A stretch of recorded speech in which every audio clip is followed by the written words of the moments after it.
Welcome to another episode of Washington in Focus Daily for this Wednesday. I'm Carleen Johnson, Washington State Government reporter for the Center Square, Washington. And day 45 it is today of the 60-day session. That means tomorrow, Thursday, will mark the 2 weeks left point in the session. Today, we're going to be diving into the majority Democrats' push for an income tax. We've been talking about this a lot, but it is just what everybody wants to talk about. And former Attorney General Rob McKenna does believe it to be constitutional. Democrats, of course, suggesting it doesn't have to be constitutional. They contend there's nothing in the state constitution that says your income, your paycheck is your property. So it's an interesting argument there. And then one of the most frustrating things in Olympia, any session, I suppose, is to see, huge problems that need fixing, that cost you and I, the taxpayer, hundreds of millions of dollars a year, not being addressed, not being fixed. And in this case, we're talking about tort reform and the massive liability payouts taxpayers are on the hook for, mostly for failures from the Department of Children, Youth, and Families, DCYF. That's the state agency responsible for intervening when kids are in unsafe conditions in homes. They're responsible for vulnerable adults that are placed into group homes. And we have had far too many critical incidents, in fact, the most ever in the state of Washington in 2025, with children, many of them being left with their biological parents who were drug addicted and then being exposed to fentanyl and ultimately losing their lives as a result.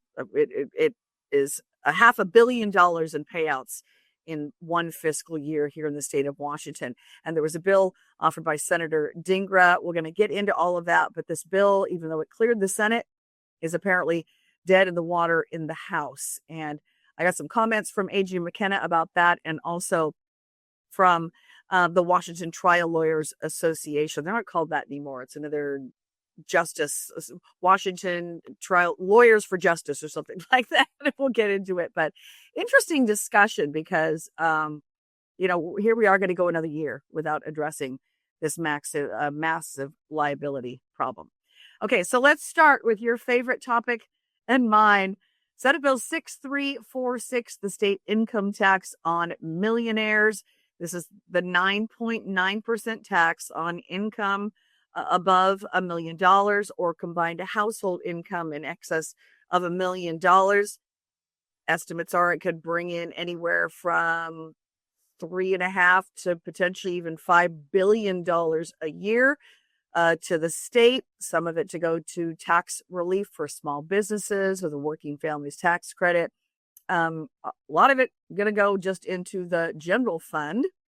And apparently, the Democrats' budgets that came out just this past weekend are relying on passage of this bill to shore up some of their programs. So I want to remind you that the bill for the income tax is getting a vote out of committee this Friday, and we will be there to cover it in the House Finance Committee. Again, it's one of those early morning ones at 8 a.m. But if Tuesdays turn out and the crammed, packed hearing room is evidence of people's interest in this, there'll probably be a lot of people there again on Friday as this thing comes up for executive session out of committee. And I put up an article today after getting reaction from majority Democrats on Tuesday to questions about the constitutionality of the bill. So former AG Rob McKenna says past Supreme Court decisions and the Washington state constitution make it clear that our income is our property. But Democrats don't see it that way. So here's an exchange when I asked my question specifically about McKenna's suggestion that this is not even constitutional. Here's some of that exchange with majority leadership on Tuesday.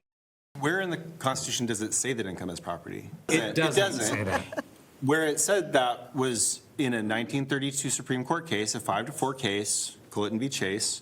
So I don't actually even know where you would amend the Constitution to say that income is not property. It doesn't say that. It was a single Supreme Court case from before anybody in this room was alive on a 5-4 decision that said that income is property, and no other state in the union nor the federal government considers it to be. Do people not own And their income, though? No, I think it is, no, they own the property. Once it has become income, income is sort of it's this line at which somebody else's property becomes your property, right? That's income. It's my bank account, it's mine. Well, that's right. And before it hits your bank account, it has money withheld out of it, right? So was your gross income your income, or was your net income your income? What I'm telling you is that in the law since then, there have been a lot of different branches that have gone off. Ours is a dead branch. We are the only place that considers an income tax to be a property tax.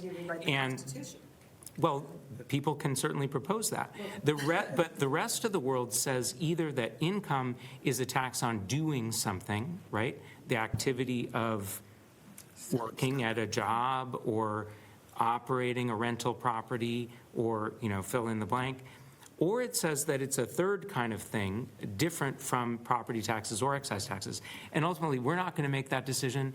The Supreme Court is going to make that decision. So there can be differences of opinion and desires for the court to actually clarify earlier court rulings. And that's what we expect this court will likely get the chance to do. So as I mentioned, I spoke in length with former Attorney General Rob McKenna about the income tax bill. He's got a different take. He told me in prior attempts to institute a state income tax, and it's been done in our state, attempts to, backers have then tried to do it through amending the state constitution. And despite the fact that majority Democrats, were insisting, as you just saw in that clip from the media avail, that there's really nothing in the Constitution that bars an income tax, I want to read to you just a short snippet from this Article 7, Section 1 of the Washington Constitution. It provides that all taxes shall be uniform upon the same class of property. Real estate is one class of property, and it must be taxed uniformly within any particular taxing district in Washington. They cite the 1933 case, Culleton v. Chase, where the Washington State Supreme Court declared that income is property. And at the same time, the court ruled that a graduated net income tax is unconstitutional because it does not uniformly tax a class of property, that being income. So I think it seems pretty clear, but apparently not to everyone. So here's more from Rob McKenna on the constitutional questions with the income tax. Do you have a sense if Governor Ferguson is just unfamiliar, unaware, or pleading ignorance, or because he's got to know that there's constitutional issues and the legal precedents against it. The thing is that there's really nothing new here. Every 10 to 20 years that we go through this process where a group in the legislature decides we just can't live without a state income tax. And so they rally their members, and sometimes, they've even had bipartisan support, as in the Dan Evans administration in the early 70s. And in all of those cases, they've done what should be done, which is, muster the votes for a constitutional amendment that excludes income from the definition of property in our Constitution. And then you send it to the voters. They've done that 6 times over the decades. And every time the voters said no, and by big margins, they have said no. The voters have also been given the opportunity to vote on income taxes through the initiative process, did not go through the constitutional amendment route. The most recent example of that was Initiative 1098 back in 2010. And again, by nearly 2-to-1 margin, they said, no, we don't want an income tax. It's analogous to voters in the state of Oregon who have had many, many opportunities to adopt a state sales tax. And they said, no, they don't want a sales tax. That's why Oregon doesn't have one. But the thing is that those legislatures that sent constitutional amendments to the ballot respected the Constitution. And they're not the only ones. Other states that have very broad definitions of property, like our state does. Our state defines property in the Constitution as everything, whether tangible or intangible, subject to ownership. So my bank account is my property. And my paycheck is my property. Right. The idea that we don't have property rights and our income is ludicrous. So reminder again, the bill, Senate Bill 6346, is set for executive session out of the House Finance Committee on Friday morning at 8 a.m., likely to pass out, probably on a party line vote, but there could be a Democrat or two coming out of committee that don't support it. I want to remind you, when this thing finally passed off the Senate floor, there were 3 Democrats that did not get behind the bill on final passage. So we're going to be there, I promise. Okay. Now to what we are not doing this session concerning tort reform. If you haven't paid attention to this, you may want to, because we're paying for it to the tune of $500 million in the last fiscal year. Massive increase in tort claim payouts, largely driven by claims against the Department of Children, Youth, and Families, DCYF.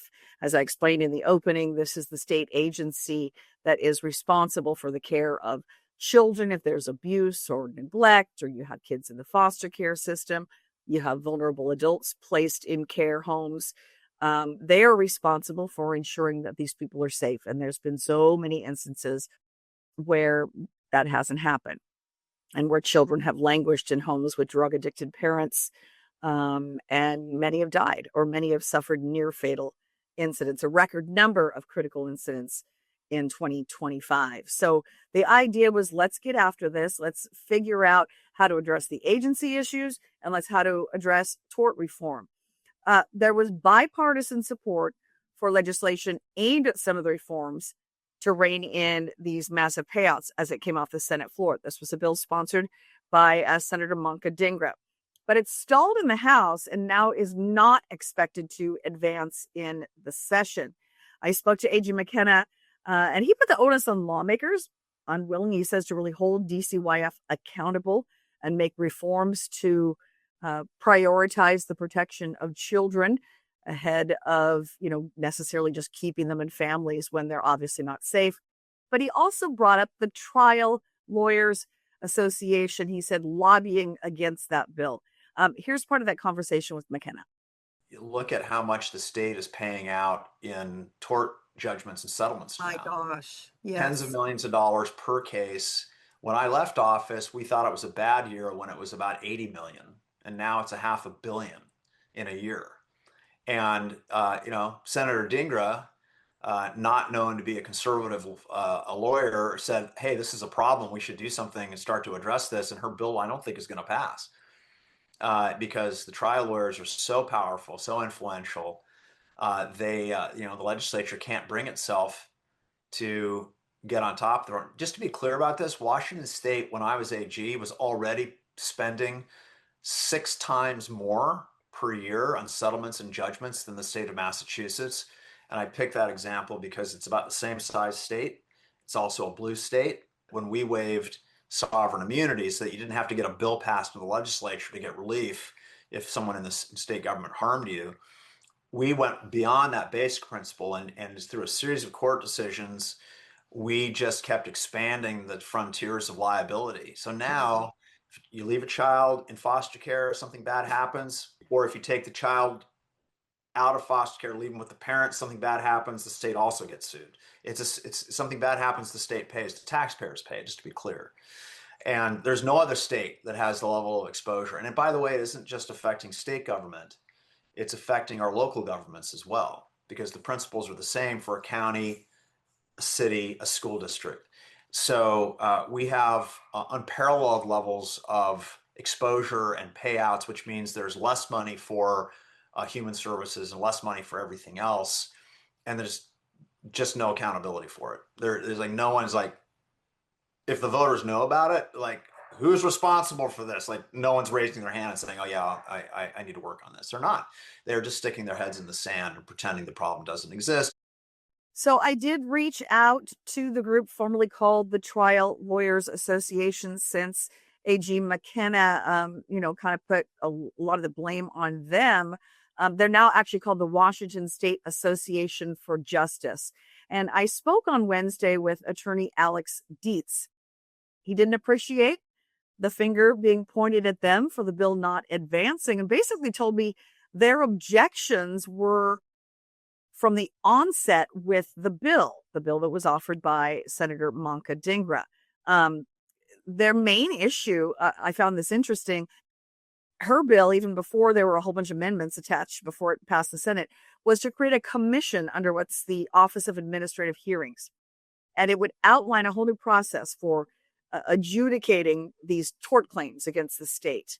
And they, in his words, this is the attorney Alex Dietz, said this would basically put all of these things instead of a public court where people could see the real harms that were done to kids, the abuse and neglect that took place. It would go behind doors. It would say, you're going to adjudicate this behind closed doors. And this Office of Administrative Hearings would decide whether maybe it should move on to a civil court case. Maybe there's another way to remediate, but that would happen behind closed doors. And that was their main objection to it. They are very critical of lawmakers' unwillingness to, go after the agency, DCYF. But here's what Democrats said in Tuesday's media availability when asked about Senator Dingra's bill not advancing. Senator Dingra, your bill that would require certain tort claims against the state to go through an arbitration process before they could go to trial was originally scheduled to be held in the House, or there is a hearing on it in the House Judiciary Committee today. That got canceled. I was wondering if you could kind of just give an update on the status of that bill and if you anticipate it still moving forward this session. I'm going to defer to the House on that one. But I think everyone acknowledges and understands that this is a huge problem for the state that we have to address. Yeah, and I think, one, my hat's off to Senator Dingra for the work that she's done to move this issue along this session. Issue of kind of a bill of first impression. I think our shared goals are to make sure that anybody who is a victim of childhood sexual abuse or other kinds of misconduct have access to justice. But we have also seen skyrocketing tort claims. So how we find the balance there is something that we'll continue to work with Senator Dingra on, and I think that her bill has moved us along the way, but I don't think, when I talked to the chair of the committee a couple of days ago, just really not in a position to move forward this year, but I think this is work that we'll continue to do collaboratively over the interim, and really, really happy for the work that Senator Dingra has done so far on this. Do you anticipate any other kind of action on it this session, or is that just for future sessions? I think it's unlikely that the bill moves more this session. So bottom line, the issue is with children and vulnerable adults, and these cases that DCYF is, in charge of overseeing. You've got even the social workers with DCYF saying, we need help. They want to change the Keeping Families Together Act, which is prioritizing keeping these kids in these homes, even if parents are not capable of taking care of themselves, let alone taking care of vulnerable children. So there's a lot of work there to be done, but it sounds like yet another year is going by without reforming this critical issue that, as I mentioned, cost Washington taxpayers $500 million just last year. So something that's going to have to be addressed. And I know I've spoken with several lawmakers that aren't going to let this issue go away. So that's a wrap on today's episode of Washington in Focus Daily. I appreciate you watching. We'll be back in Olympia on Thursday and Friday for the income tax vote out of an executive session for House Finance. We'll be watching that. We're winding down, just a couple of weeks left in session, and we promise to keep you up to speed with everything that is going on. I appreciate you watching. I'm Carleen Johnson. Have a great day.